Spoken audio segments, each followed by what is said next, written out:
Thoughts and action में आपका स्वागत है और हमारी आज की मूवी है साल 2024 की crime action movie 5 pounds of pressure. तो ये कहानी शुरू होती है अमेरिका के एक शहर से जहां क्राइम बेहद कॉमन है और यहीं हम एक सबवे स्टेशन पे एडम नाम के एक आदमी को देखते हैं जो कल ही जेल से छूटा है। वो एक बिल्डिंग के अपार्टमेंट में आता है जहां उसका रेंट करा हुआ अपार्टमेंट उसके पुराने फ्रेंड स्टीव ने किसी और को दे दिया होता है, पर उस बिल्डिंग के बेसमेंट में उसे सोने की जगह मिल जाती है और गंदा बेसमेंट होने के बाद भी वो वहीं रहने लगता है क्योंकि ये बेसमेंट बाहर रोड पे सोने से तो बेटर है। नेक्स्ट सीन में हम एना नाम की एक बूढ़ी औरत को देखते हैं जो अपने बेटे ईलाई के साथ अपने घर की किचन में होती है। एना आज काफी अपसेट होती है क्योंकि 9 साल के बाद वो आदमी पैरोल पे जेल से बाहर आ रहा है जिसने उसके बड़े बेटे को मारा था। ईलाई कहता है कि वो आदमी अपनी क्राइम की सजा काट चुका है और हम कुछ नहीं कर सकते, पर एना पावरलेस फील करके रोने लगती है और अपने छोटे बेटे ईलाई को वहां से जाने के लिए कहती है। उधर एडम अपनी पैरोल ऑफिसर से मिलता है और कहता है कि उसे रहने की जगह मिल गई है और वो एक बार में बार टेंडर की जॉब करने वाली है, जो सुन के वो उसे याद दिलाती है कि एडम पैरोल पे अल्कोहल या ड्रग्स नहीं ले सकता। साथ ही अगर एडम ने कोई भी क्राइम कमिट किया तो उसे जेल वापस जाना पड़ेगा। नेक्स्ट सीन में हम ब्लैक कपड़े और हैट में माइक नाम के एक लड़के को देखते हैं जो एक कार में 2 हथियार बेचने वाले लड़कों से मिलता है और उनसे एक रिवॉल्वर और कुछ पिस्टल्स खरीदता है। माइक ने ये हथियार अपने लिए नहीं बल्कि अपने अंकल लेफ के लिए खरीदे होते हैं जिसका इस एरिया में अपना गराज है और यहीं से वो ड्रग्स बेचने का काम करता है और माइक उसके साथ रह के ये काम सीख रहा है। लेफ माइक को लेके शहर के दूसरी तरफ एक ड्रग डील करने जाता है। इनकी ड्रग सप्लायर जमाल नाम की एक लेडी होती है जो इन्हें अपने ड्रग्स के साथ साथ हेरोइन बेचने का ऑफर भी देती है जिसपे ये लोग ज्यादा प्रॉफिट कमा सकेंगे, पर लेफ इसके लिए मना कर देता है और माइक के बीच में बोलने पर वो उस पे भी चिल्लाता है और कहता है कि हम कभी हेरोइन में डील नहीं करते और ना ही करेंगे। अपनी कार में वापस आने के बाद माइक गुस्से में अपने अंकल से पूछता है कि जब तुमने मुझे बिजनेस में इन्वॉल्व ही नहीं करना था तो मुझे किसी मीटिंग में लाते क्यों हूँ। लेफ उससे कहता है कि तू मेरा नेफ्यू है और मैंने अपनी बहन से मरते वक्त प्रॉमिस किया था कि मैं उसके बेटे यानी तुझे सेफ रखूंगा, पर अभी तुझे ड्रग गेम के बारे में काफी कुछ सीखना है और हेरोइन एक अच्छा ड्रग नहीं होता जिसके ओवरडोज से कई बार अपने कस्टमर्स भी मारे जाते हैं, इसलिए मैं या मेरा गैंग उसमें डील नहीं करता। इसके बाद ये दोनों वापस अपने गराज में आते हैं जिसके बाहर लेफ का आदमी सिकी उनका वेट कर रहा होता है जो गैंग के लिए ड्रग्स बेचने और पैसे कलेक्ट करने का काम करता है। तभी वहाँ जिमी नाम का एक लड़का आता है जो सिकी को खराब और मिलावटी ड्रग्स बेचने के लिए कंप्लेन करता है, पर सिकी उसे पीटने लगता है और लेफ उसे जिमी को छोड़ने के लिए कहता है। सिकी जिमी के पैसे छीन लेता है और उनके बदले उसे फिर से वो आउटडेटेड ड्रग्स देके वहां से भगा देता है। उधर हम एडम को देखते हैं जो अपनी एक्स वाइफ डोना से मिलने जाता है, पर डोना उसे देख के खुश नहीं होती और उसके लिए अपने घर का दरवाजा तक नहीं खोलती और उसे उसके बेटे से भी मिलवाने के लिए मना कर देती है। एडम स्टीव से कहता है कि उसने अपने बेटे को बस एक बार काफी कम उम्र में देखा था और वो उससे मिलना चाहता है और स्टीव उसे लेके एक बास्केटबॉल कोर्ट में जाता है जहाँ कई लड़के खेल रहे होते हैं और स्टीव जिम्मी की तरफ पॉइंट करके उसे बताता है कि वही तेरा बेटा है, जिसे सालों बाद इतना बड़ा देख के एडम बेहद खुश होता है। तभी मैच के बीच में एक ब्लैक लड़के की जिमी से बहस हो जाती है और एडम बीच में आके उसे पिटने से बचा लेता है, पर वो लड़का जिमी की जगह एडम को एक पंच मारता है और एडम पंच खा के भी कोई रिवर्ट नहीं करता क्योंकि उसे बस इस वक्त अपने बेटे जिमी का फ्रेंड बनना होता है। मैच के बाद जिमी एडम से कहता है कि तूने पंच खाने के बाद भी उस लड़के को वापस मारा क्यों नहीं, जिसपे एडम कहता है कि वो अब ऐसी लड़ाइयों से दूर रहता है और एक पंच से उसका कुछ नहीं बिगड़ेगा। उसी रात ईलाई माइक के घर आता है और हमें पता चलता है कि ये दोनों पुराने फ्रेंड्स हैं और पहले एक रॉक बैंड के मेंबर भी हुआ करते थे, पर इनके सभी बैंड मेंबर्स दूसरे शहरों में शिफ्ट हो गए क्योंकि इस शहर में म्यूजिक से ज्यादा ड्रग्स की वैल्यू है और ये दोनों भी ये शहर छोड़ के दोबारा से अपना एक नया म्यूजिकल बैंड शुरू करना चाहते हैं। ईलाई आज काफी अपसेट होता है क्योंकि आज उसके भाई का मर्डरर एडम जेल से छूटा है और माइक उसे चीयर अप करने के लिए ड्रिंक्स पे चलने का प्लान करता है, पर वो मना कर देता है क्योंकि आज उसे अपनी गर्लफ्रेंड लॉरी के साथ डेट पे जाना होता है। ईलाई लॉरी को उसके घर से पिक करता है, पर रास्ते में ड्राइव करते हुए अपने फ्यूचर को लेके उनका एक आर्गुमेंट हो जाता है और लॉरी कार से उतर के अपने घर चली जाती है। उधर एडम एक सेल्फ हेल्प ग्रुप ज्वाइन करता है और कहता है कि अब वो अपनी लाइफ और बेटे पे फोकस करेगा और क्राइम से मीलों दूर रहेगा ताकि उसे कभी जेल वापस न जाना पड़े। कुछ दिनों के बाद एडम फिर से डोना से मिलता है और उससे रिक्वेस्ट करता है कि वो उसे जिमी से मिलने दे, पर वो और नाराज हो जाती है और कहती है कि दोबारा कभी मेरे घर मत आना। वो कहती है कि मैंने जिमी को अकेले बड़ा किया है और उसे किसी फादर की जरूरत नहीं है, इसलिए कभी उसे कांटेक्ट करने की कोशिश मत करियो। एडम जब वापस जाने लगता है तब उसे वो जगह दिखाई देती है जहां आज से कई साल पहले उसने एक लड़के को शूट करके मारा था और वो पूरा इंसिडेंट और उस लड़के का चेहरा स्लो मोशन में एडम के सामने आ जाता है। उधर लेफ्ट माइक को अकेले एक इजी ड्रग डील करने के लिए बोलता है ताकि उसका कॉन्फिडेंस डेवलप हो सके और वो उसे प्रोटेक्शन के लिए एक लोडेड और एक अनलोडेड हैंडगन देता है और माइक इलाई के साथ कार में बैठ के एक बाइकर क्लब के बाहर आता है। माइक इलाई को लोडेड गन देके और खुद खाली गन लेके अंदर आता है और बाइकर गैंग के सामने टफ एक्ट करके वो ड्रग्स मांगता है जो उसके अंकल लेफ्ट ने मंगाए हैं। माइक कोई गैंगस्टर नहीं होता और वो उन बाइकर्स का साइज देख के भी बेहद नर्वस होता है, पर बाइकर्स उसे रिलैक्स रहने को बोलते हैं और उसे वो ड्रग्स दे देते हैं। कार में इलाई के पास वापस आके माइक कहता है कि ये ड्रग डील्स करना बेहद आसान है और वो कहता है कि हमें जमाल नाम की उस लेडी से हेरोइन खरीद के बेचनी चाहिए और उसके प्रॉफिट से हम दोनों ये शहर छोड़ के टेक्सास के ऑस्टिन शहर जा सकेंगे जहां म्यूजिशियंस की बेहद डिमांड है, पर ये काम मुझे अपने अंकल लेफ्ट से छुप के करना होगा क्योंकि वो नहीं चाहता कि यहाँ कोई भी हेरोइन में डील करे और मेरी माँ भी इसी हेरोइन की ओवरडोज से मरी थी।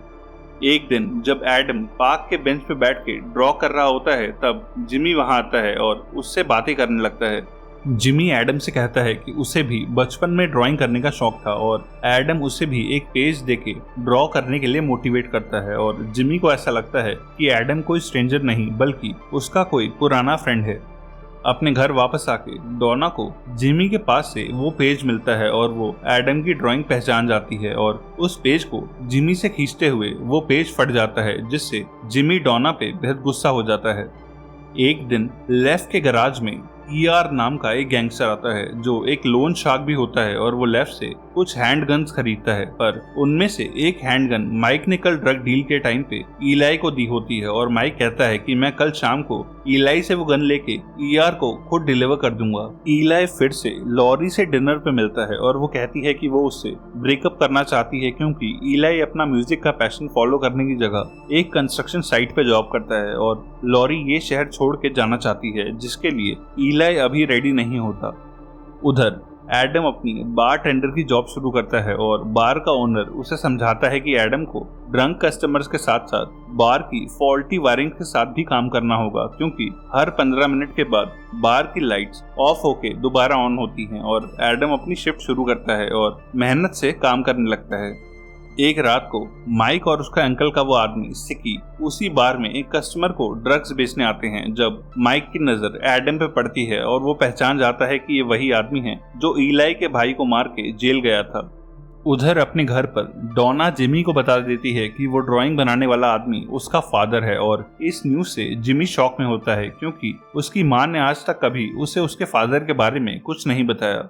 अपनी शिफ्ट खत्म करने के बाद एडम बार को लॉक करके अपने घर जाने लगता है जब माइक और सिकी उसके सामने आ जाते हैं, पर एडम उनसे लड़ने से मना कर देता है जो सुन के सिकी सरप्राइज होता है क्योंकि उसे याद है कि जेल जाने से पहले एडम यहाँ का एक फियरलेस फाइटर था और वो एडम के सर पर एक बॉटल फोड़ के उसे पीटने लगता है और एडम खुद को डिफेंड भी नहीं करता क्योंकि अगर इसमें पुलिस इन्वॉल्व हो गई तो उसे जेल वापस जाना पड़ सकता है। इसके बाद माइक इलाई को फोन करके बताता है कि आज हमने तेरे भाई के मर्डरर को पीटा है और वो उससे अपने अंकल की दी हुई वो हैंडगन भी मांगता है और इलाई उसे वो गन कल वापस देने के लिए बोलता है।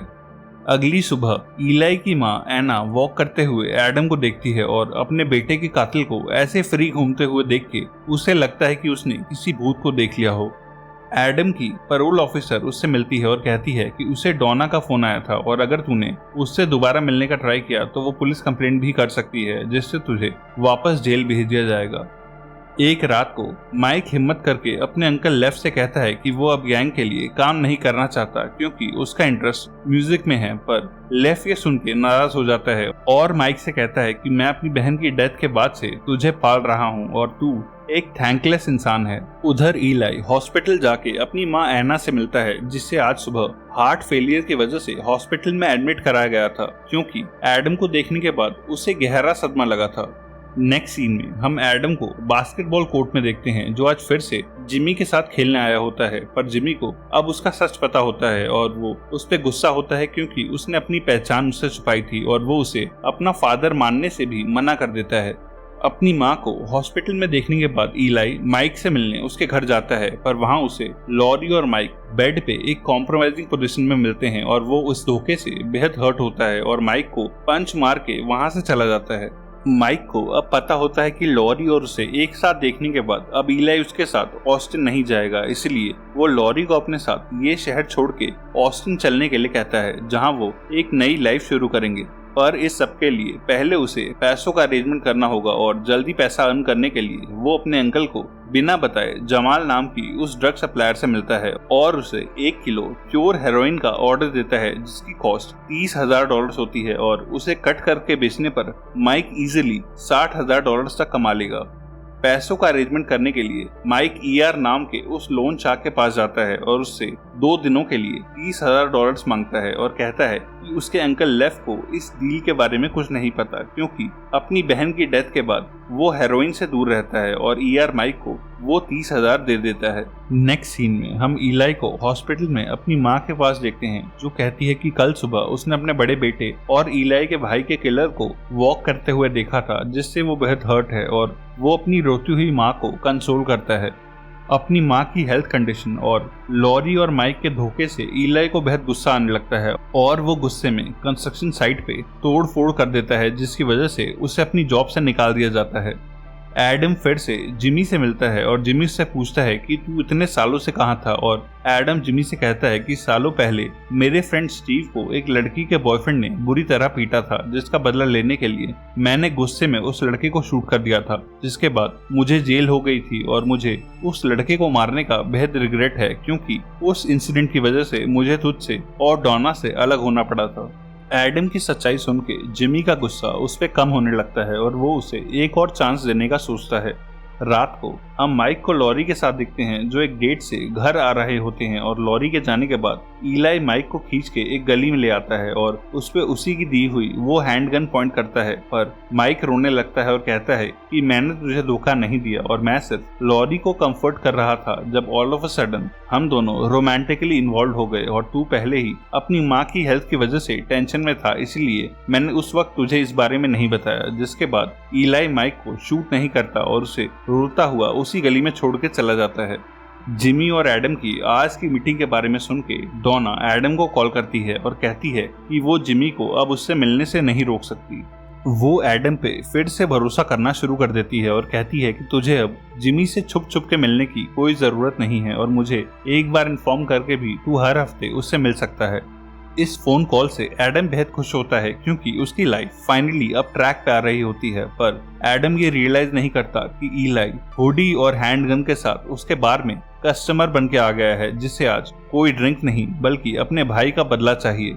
उधर जमाल माइक को उस सप्लायर का एड्रेस देती है, जो पैसे लेके उसे 1 किलो प्योर हेरोइन देगा और माइक अकेला उस आदमी से डील करने के लिए जाता है। वो आदमी माइक से पैसे लेके एक बिल्डिंग के अंदर जाता है और बाहर नहीं आता और कई घंटों तक उसका वेट करने और बेल बजाने के बाद भी वो आदमी वापस नहीं आता और बिल्डिंग में रह रहे बाकी लोग माइक को बार बार बेल बजाने के लिए गालियां देते हैं और पुलिस को भी कॉल करने की धमकी देते हैं। माइक जमाल के अड्डे पे जाता है और उससे कहता है कि तेरा आदमी मुझे बिना हेरोइन दिए पैसे लेके भाग गया है, पर वो कहती है कि वो आदमी मेरे गैंग का नहीं है और मैंने बस तुझे एक सप्लायर के बारे में बताया था, पर तुझे बिना ड्रग्स देखे किसी को सारे पैसे नहीं देने चाहिए थे। माइक ये सुन के पैनिक करने लगता है और जमाल से वो पैसे मांगने लगता है, जिसपे उसके गैंग के लोग अपने हथियार निकाल लेते हैं और माइक को वहां से भगा दिया जाता है। अब माइक ईआर के पास जाता है और कहता है कि उससे किसी ने पैसे चुरा लिए हैं और उसे पैसे लौटाने के लिए थोड़ा और टाइम चाहिए, जिस पे ईआर और उसके गैंग वाले माइक को क्लब से बाहर एक गली में लेके जाते हैं और बुरी तरह पीटने के बाद ईआर उसे धमकी देता है कि अगर कल तक उसे अपने पैसे वापस नहीं मिले तो वो चाकू से उसकी दोनों आंखें निकाल लेगा। रात को सभी कस्टमर्स के जाने के बाद एडम बार बंद करके घर जा रहा होता है जब इलाई उस पे हैंड गन पॉइंट करता है, क्योंकि आज वो अपने भाई की मौत का बदला लेने आया होता है। पर तभी माइक भी वहां आ जाता है, क्योंकि उसे पता होता है कि एडम फाइट बैक नहीं करेगा और उसका प्लान बाहर का कैश लूटने का होता है। पर अब इलाई और माइक एक दूसरे पे ही हथियार पॉइंट करते हैं और उसी वक्त फिर से बार की लाइट्स ऑफ हो जाती हैं और 2 गोलियां चलती हैं। लाइट्स वापस आने पर एडम देखता है कि माइक गोली लगने से मारा गया है और इलाई गोली लगने से इंजर्ड हो गया है और वो फौरन माइक की गन उठा के इलाई पे पॉइंट करता है। एडम सेल्फ डिफेंस में भी इलाई को शूट नहीं करता और उससे कहता है कि मैं पुलिस से कह दूंगा कि ये लड़का बार को लूटने आया था और तूने इसे शूट करके हमारी जान बचाई है, जिससे हम दोनों आज जिंदा घर जा सकेंगे। पर इलाई को अपनी जान से ज्यादा अपना बदला इम्पोर्टेंट लगता है और वो एडम की गन रखने के बाद उसे शूट कर देता है। अगली सुबह हम इलाई को एक सुपरमार्केट में देखते हैं जो अपने जख्मों के लिए बैंडेजेस लेने आया होता है और टीवी पे एडम और माइक की कल रात एक रॉबरी में मरने की न्यूज आ रही होती है, जिस केस में पुलिस को रॉबर्स की तलाश होती है। अपने नेफ्यू माइक की मौत के बाद लेफ को पता चलता है कि ईआर के डर से माइक उस रात उस बार को लूटने गया था और लेफ सिकी के साथ ईआर के क्लब में घुस के उसे गोलियों से भून डालता है। एडम के मरने की न्यूज डोना और जिमी को भी मिलती है, जिससे वो दोनों बेहद अपसेट होते हैं और स्टीव उनके घर आके एडम के सामान में से मिली उसकी स्केच बुक उसके बेटे जिमी को देता है। जिमी ये देख के रोने लगता है कि उसके फादर ने उसकी माँ और उसके सुंदर स्केचेस उस बुक में बनाए होते हैं। और मूवी के एंड में हम लेफ और सिकी को ईआर के मर्डर में पुलिस के हाथों अरेस्ट होते हुए देखते हैं। इलाई हॉस्पिटल में अपनी माँ एना के पास बैठ के रो रहा होता है, जहाँ सेम टाइम पे माइक के मरने और इलाई के मिसिंग होने के बाद लॉरी अकेले ही वो शहर छोड़ के ऑस्टिन चली जाती है। एक और ऐसी ही मूवी के लिए लेफ्ट या राइट वाली वीडियो पे क्लिक करना। तब तक के लिए stay safe and keep watching thoughts in action.